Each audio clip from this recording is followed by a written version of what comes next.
Hello, welcome to another story with Mrs Sproston.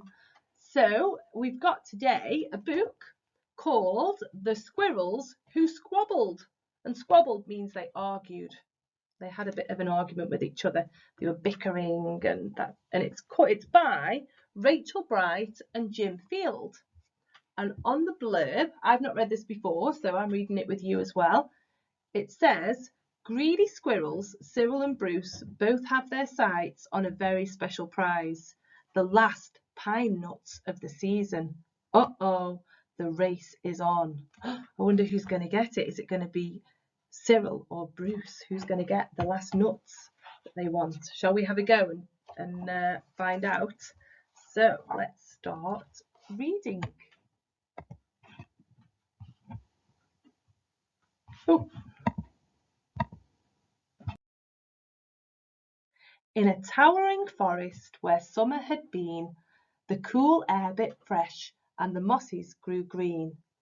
And as autumn edged in and the sky raged red, the sleepiest creatures got ready for bed.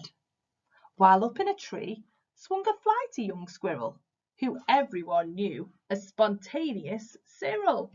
And spontaneous means that he just wanted, if he wanted to do something, he just did it. He didn't think about it or plan it, he just did it. So this is Spontaneous Cyril.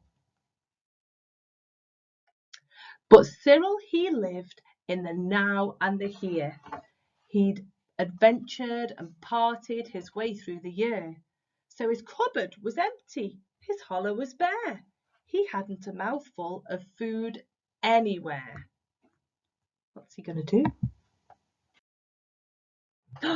But wait, what was that? Over there, take a look. A single lone pine cone wedged in a nook. He squealed with delight, and for very good reason, for inside were the very last nuts of the season. Oh, he's going to try get the nuts. But Cyril wasn't alone. There were more hungry eyes. Yes, plan ahead Bruce had his sights on the prize. Though he'd gathered a mountain, a bounty hard fought, Bruce was convinced he was one pine cone short. I simply must have it, he wistfully cried, as he dreamt of the fresh, juicy pine nuts inside. Oh, so he wants the pine nuts as well. Who's going to get it? So as Cyril set off on his way to the ground, Bruce, he was also last pinecone bound. They sprinted and scurried with no time to gamble. They scratched at the bark in their scampering scramble. But their panic and haste shook the tips of the spruce, and the pinecone it trembled, and then it came loose. Both squirrels gave chase at a lightning pace. This was the start of a wild, nutty race. It's mine! Oh, sorry. It's mine, shouted Cyril. No, mine, hollered Bruce. You don't stand a chance. Give up, it's no use. I'm hungry, cried Cyril. This cone is not yours. Stay back, shouted Bruce. This cone's for my stores. It boinged over bushes and flew through the air. It binged on the nose of a slumbering bear. It bounced over boulders, then came to a stop, then teetered and wobbled and quivered and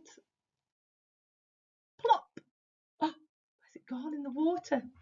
Both squirrels followed. Oh, the water was fast.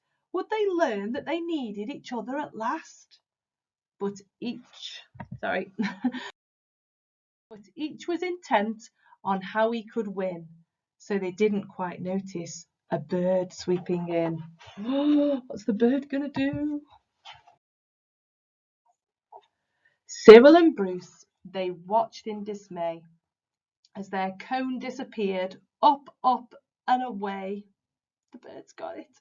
Come back, shouted Cyril. There are nuts, exclaimed Bruce. But all hope was gone. It was simply no use. And meanwhile they drifted right up to the ledge. Greed, it was driving them. Oh, have they gone over the edge? Cyril and Bruce, they had taken a fall. They were paying the price for wanting it all. They'd squandered their chances to team up and share. Would their nutty young hopes simply end in despair? Where have they gone? Bruised and bedraggled, they swept past dry land. Cyril grabbed at a branch with a trembling hand. Catching Bruce with the other, he heaved and he huffed and dragged him to safety with panting and puffs. They stared at the sky, quite lost in deep thought, until Bruce looked at Cyril and let out a snort. "How silly we are," he proclaimed, all a giggle. "How greedy I've been," spluttered Bruce with a giggle. "We shall change from today. May the squabbling cease. We should celebrate, seeing we're both in one piece." From that day and forward, they made a great pair. They would gather together and found they could share. Yes, Cyril and Bruce, they knew in the end the best thing to do is the best thing to share is a laugh with your friend. Oh, and that's the end. That's a lovely book, isn't it? All about how they weren't working together. They didn't want to do it together. They wanted it for themselves. But in the end, they realised that actually, if they just shared, it was going to be a lot nicer and they could enjoy it with each other. I think that's a lovely book. And I hope that you enjoyed it. And I'll see you all soon for another story. Bye.